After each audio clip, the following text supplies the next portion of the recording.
ಸ್ಯಾಟರ್ಡೇಗೆ ಬೆಳಗ್ಗೆಯಿಂದ ರಾತ್ರಿವರೆಗೂ ಸುಮಾರು ಆ್ಯಕ್ಚುಲಿ 8:30 ಗಂಟೆಗೆದು ಲೆಕ್ಕ ನಾನು ಹಳೆಯ ಡೇದು ಲೆಕ್ಕ ಮಾಡ್ಕೊಳ್ತೀನಿ. ಆದರೂ ಸಹ ಸ್ಯಾಟರ್ಡೇನಲ್ಲಿ ಸಂಜೆಗೆ ಎಲ್ಲ ಕಡೆಗೆ ವ್ಯಾಪಕವಾದ ಮಳೆ ಬಂತು. ಪ್ರತಿಯೊಂದು ಝೋನ್ನಲ್ಲಿ ಬಂತು. ಮಹಾದೇವಪುರ ಮತ್ತು ಬೊಮ್ಮನಹಳ್ಳಿಯಲ್ಲಿ ಕಡಿಮೆ ಮಳೆ ಬಂತು. ನೀವು ಅದಕ್ಕೆ ಫೋಟೋನಲ್ಲಿ ಏನು ಟ್ರಾಫಿಕ್ ನಿಂತಿದೆ ಅಂತ ಏನು ತೋರಿಸ್ತಿದ್ದೀರಿ ಒಂದು ಸ್ಯಾಟರ್ಡೇ ಈವ್ನಿಂಗ್ಗೆ, ಅಲ್ಲಿ ಕಡಿಮೆ ಮಳೆ ಬಂದಿದೆ. ಅದು ಜನರಲ್ ಆಗಿ ಮಳೆ ಬಂದಾಗ ಜಾಸ್ತಿ ಸ್ಯಾಟರ್ಡೇ ಗ್ರೇಷನ್ ಅವನಲ್ಲಿ ಬಂದಿರುವುದರಿಂದ ಅಲ್ಲಿ ನಿಂತಿದೆ. ಅದಕ್ಕೆ ಯಾವುದು ನನ್ನ ಗುಂಡಿ ಇತ್ತು ಅಥವಾ ಭಾಳ ನೀರು ನಿಂತುಬಿಟ್ಟಿತ್ತು ಅಂತ ಇಲ್ಲವೇ ಇಲ್ಲ. ನೀರು ಎಲ್ಲಿ ಜಾಸ್ತಿ ಆಯಿತು ಅಂದರೆ ಹಂಪಿ ನಗರ ಸೌತ್ ಮ್ಯಾಕ್ಸಿಮಮ್ 108.5 mm ಮಳೆ ಒಂದು 2.5 ತಾಸು ಬಂತು. ಇದೇ ಪ್ರಕಾರ 100 ಅಷ್ಟಕ್ಕೇ ಆ ಪಕ್ಕದಲ್ಲಿ ಇರ್ತಕ್ಕಂಥ ನಮ್ಮ ನಂದಿನಿ ಲೇಔಟು ಅದು ಸ್ವಲ್ಪ ಆ ಕಡೆಗೆ ಈ ಕಡೆಗೆ ಬಿದ್ದಿದೆ ಮತ್ತು ಯಲಹಂಕದಲ್ಲಿ ಬಿದ್ದಿದೆ. ಯಲಹಂಕದಲ್ಲಿ ನಮ್ಮ ಕೋಡಿ ಏನಿದೆ, ಯಲಹಂಕ ಕೆರೆ ಔಟ್ಸೈಡ್ ಕೋಡಿ, ಅಲ್ಲಿ ನೀರು ಜಾಸ್ತಿ ಆಯಿತು. ಮತ್ತು ಅಲ್ಲಿ ಒಂದು ಕೇಂದ್ರೀಯ ವಿಹಾರ ಅಂತ ಇದೆ. ಕೇಂದ್ರೀಯ ವಿಹಾರವರು ತಮ್ಮ ಗೋಡೆ ಅಲ್ಲಿ ಕಟ್ಟಿದ್ದಾರೆ. ಆ ಗೋಡೆಯಿಂದನೇ ಅವರಿಗೆ ನೀರಿನಿಂದ ಬಚಾವ್ ಆಗ್ತಾಯಿತ್ತು. ಬಟ್ ಗೋಡೆ ಏನಿದೆ ಬಿದ್ದಿದೆ. ಗೋಡೆ ಬಿದ್ದಿರುವುದರಿಂದ ಆ ಅಪಾರ್ಟ್ಮೆಂಟ್ ಒಳಗಾಗಿ ನೀರು ನುಗ್ಗಿಬಿಟ್ಟಿದೆ. ಅದು ನಾವು ಪಂಪ್ ಔಟ್ ಮಾಡ್ತಾಯಿದ್ದೀವಿ. ಸ್ವಲ್ಪ ಜಾಸ್ತಿ ಟೈಮ್ ಆಯಿತು ಪಂಪ್ ಔಟ್ ಮಾಡಲಿಕ್ಕೆ. ಅದನ್ನು ಬಿಟ್ಟರೆ ನಮ್ಮ ವೆಸ್ಟ್ ಝೋನ್ನಲ್ಲಿ ಮಹಾಲಕ್ಷ್ಮಿ ಲೇಔಟ್ನಲ್ಲಿ 63 ಮನೆಗಳಿಗೆ ಸ್ವಲ್ಪ ನೀರು ನುಗ್ಗಿತ್ತು. ಅದು ಒಂದು ತಾಸಲ್ಲಿ ಕಡಿಮೆ ಆಯಿತು. ಆದರೂ ಸಹ ಅಲ್ಲಿ ನೀರು ನುಗ್ಗಿರುವುದರಿಂದ ಕಷ್ಟ ಉಂಟಾಗಿದೆ. ಈಗ ಅದಕ್ಕೆ 63 ಜನರಿಗೆ ನಾವು ಪರಿಹಾರ ಕೊಡಬೇಕು ಅಂತ ಝೋನ್ ಕಮಿಷನರ್ಗೆ ಹೇಳಿದ್ವಿ. ಸೊ ಅದನ್ನು ಬಿಟ್ಟರೆ 2 ಕಡೆ ಈ ಕಡೆ ಆ ಕಡೆ ಬಿಟ್ಟರೆ ಎಲ್ಲಿಯೂ ಏನು ಮನೆ ಒಳಗಾಗಿ ನೀರು ನುಗ್ತಕ್ಕಂಥ ವಿಚಾರ ಆಗಿಲ್ಲ. ಬಿನ್ನಿಪೇಟೆಯಲ್ಲಿಯೂ ಕೂಡ ಖಾಸಗಿ ಏನಿದೆ ಅವ್ರದ್ದು ಗೋಡೆ ಬಿದ್ದಿರುವುದರಿಂದ ನೀರು ಹೊರಗಡೆ ಬಂದರೂ ಸಹ ಅದು ಏನು ಮನೆ ಒಳಗಾಗಿ ನೀರು ನುಗ್ಗಿದ್ದು ಅಂತ ಪ್ರಶ್ನೆ ಇಲ್ಲ. ಹೀಗಾಗಿ ಅಷ್ಟು 108, 105 ಬಂದರೂ ಸಹ ಅದು ಭಾಳ ವ್ಯಾಪಕವಾದ ಮಳೆ ಅಂತ ಮತ್ತು ತೀವ್ರ ಮಳೆ ಅಂತ ನಾವು ಹೇಳ್ತೀವಿ. ಮತ್ತು ಅದಕ್ಕೆ ಬಿಟ್ಟರೆ 64 mm 65 mm ಎಲ್ಲ ಕಡೆ ಬಿದ್ದಿದೆ. ಓನ್ಲಿ ಮಹಾದೇವಪುರ ಆ್ಯಂಡ್ ಬೊಮ್ಮನಹಳ್ಳಿಯಲ್ಲಿ ಕಡಿಮೆ ಪ್ರಮಾಣಕ್ಕೆ ಮಳೆ ಬಿದ್ದಿದೆ. ಮತ್ತು 15ರಿಂದ 20 ಮರಗಳು ಮತ್ತು 30-40 ಟೊಂಗೆಗಳು ಬಿದ್ದಿದ್ದವು.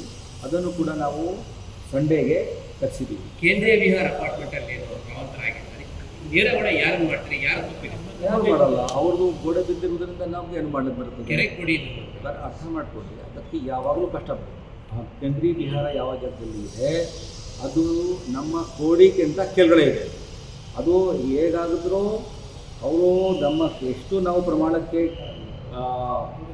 ಕೋಡಿ ಮಾಡಿ SWD ಸ್ಟಾಮ್ ವಾಟರ್ ಡ್ರೈನ್ ಮಾಡಿದರೂ ಸಹ ಅಲ್ಲಿ ಸಿಕ್ಕಾಪಟ್ಟೆ ಮಳೆ ಬಂದಾಗ ವಾಟರ್ ಬಂದೇ ಬರುತ್ತದೆ. ಯಾಕಂದರೆ ಅದು ಅದಕ್ಕಿಂತ ಕಡಿಮೆ ಎನ್ಕ್ರೋಚ್ ಜಾಗ ಹೇಳಲಿಕ್ಕೆ ಆಗಲ್ಲ. ಏನಾಯಿತು ಅಂದರೆ ಈ ಎಲ್ಲ ನಮ್ಮ ಔಟರ್ ಏರಿಯಾ ಏನಿದೆ ಅದರಲ್ಲಿ ಕೆರೆ ಮತ್ತು ಆ ಕೋಡಿ ಏನಿತ್ತು ಹಿಂದೆ ಮಾಡುವಾಗ ಇರಿಗೇಷನ್ ಕೆನಾಲ್ ಅಂತ ಮಾಡಿಕೊಟ್ಟು ಜಾಸ್ತಿ ಅದಕ್ಕೆ ಬಿಡುತ್ತು ತೋರಿಸಿಲ್ಲ. ಮತ್ತು ಕಾಲಾಂತರದಲ್ಲಿ ಅಲ್ಲಿ ಮನೆಗಳು ಸ್ಟಾರ್ಟ್ ಆಗಿ ಅದನ್ನು ಬಿಟ್ಟು ಮುಂದೆ ಹೋಗಬೇಕಾಗಿತ್ತು. ಬಟ್ ಹೈ ಫ್ಲಡ್ ಲೆವೆಲ್ ಅಂತಾರೆ ವಿಚಾರ ಇರಲಿಲ್ಲ. ಅದರಿಂದ ಇರಿಗೇಷನ್ ಕೆನಾಲ್ ಅಂತ ಅರ್ಥ ಇತ್ತು. ಹೀಗಾಗಿ ಸ್ವಲ್ಪ ಹೆಚ್ಚು ಕಡಿಮೆ ಆಗಿ ಅಲ್ಲಿಯ ಪ್ರೊಹಿಬಿಟೆಡ್ ಏರಿಯಾ ಅಂತ ಡಿಕ್ಲೇರ್ ಆಗಿಲ್ಲ ಅಥವಾ ಏನಾಗಿಲ್ಲ. ಅದು ಔಟ್ಸೈಡ್ ಪ್ಲಾನಿಂಗ್ ಏರಿಯಾ ಬಂತು. ಹೀಗಾಗಿ over the period of time ಈಗ ಪ್ಲಾನಿಂಗ್ ಒಳಗಾಗಿ ಬಂದಿರುವುದರಿಂದ ಕಷ್ಟ ಇದೆ.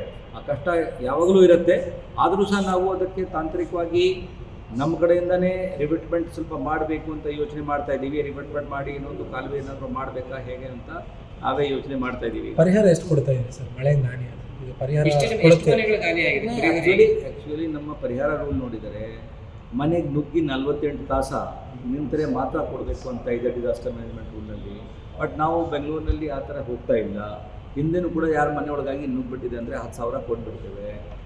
ಅದರಲ್ಲಿ ಕೂಡ ಏನಿದೆ ಅವರಿಗೆ ನೀರು ಮತ್ತು ಊಟದ್ದು ಅದರಲ್ಲಿ ಕೊಟ್ಲಿಕ್ಕೆ ಹೋದರೆ 10,000 ಒಳಗಾಗಿ ಕೊಡಿ ಅಂತ ಇದೆ. ಬಟ್ ನಾವು ಆ ಥರ ಮುನ್ಸಿಪಾಲ್ಟಿಯಿಂದ ಕೊಡುವಾಗ ಡಿಸಾಸ್ಟರ್ ಮ್ಯಾನೇಜ್ಮೆಂಟ್ ಹಣ ನಮಗೆ ಬರದೇ ಇರುವುದರಿಂದ ನಾವೇ ಖರ್ಚು ಮಾಡ್ತಿರುವುದರಿಂದ ನಾವು ಸ್ವಲ್ಪ ಲಿಬ್ರಲ್ ಆಗಿ ಯಾವುದೊಳಗೆ ಮನೆಯೊಳಗಾಗಿ ಹೋಗ್ತದೆ 10,000 ರೂಪಾಯಿ ಡೈರೆಕ್ಟ್ ಬೆನಿಫಿಟ್ ಟ್ರಾನ್ಸ್ಫರ್ ಮಾಡಬೇಕು ಅಂತ ಹೇಳಿದ್ದೀವಿ. ಡೈರೆಕ್ಟ್ ಬೆನಿಫಿಟ್ ಟ್ರಾನ್ಸ್ಫರ್ ಹಿಂದೆ ಏನಾಗ್ತಾ ಇತ್ತು 3-4 ಮಾಡ್ತಾ ಇರಲಿಲ್ಲ. ಈಗ ನಮ್ಮ ಝೋನಲ್ ಕಮಿಷನರ್ಗೆ ಇವತ್ತು 48 ತಾಸು ಆಗಿದೆ. ಈಗ ಮಾಡಿಕೊಂಡು ಎಲ್ಲ ರಿಪೋರ್ಟ್ ಕೊಟ್ಟು ಮಾಡಿಸ್ಬಿಡಿ ಅಂತ ಹೇಳಿದ್ದೀನಿ. ಸರ್ ರಸ್ತೆಗಳು ರಸ್ತೆ ಮಳೆ ಬಂದು ಇಮಿಡಿಯೇಟ್ಲಿ ಗುಂಡಿ ಬಂದಿದೆ ಅಂತ ಬರಲ್ಲ. ಅಫ್ಕೋರ್ಸ್ ಭಾಳ ತೀವ್ರ ಮಳೆ ಬಂತು. ನಾವು ಕೂಡ 11:30 ಗಂಟೆಗೆ ಅಲ್ಲಿಂದ ಹೋಗ್ತಾನೆ ಇದ್ದೆ IPPಯಿಂದ ಅಲ್ಲಿ ಹೋದಾಗ ಸುಮಾರು ಮಳೆ ಬಂದರೂ ಸಹ ಅಲ್ಲಿ ನೀರು ನಿಲ್ಲಲಿಲ್ಲ. ನಾನೇ ನೋಡಿದ್ದೀನಿ.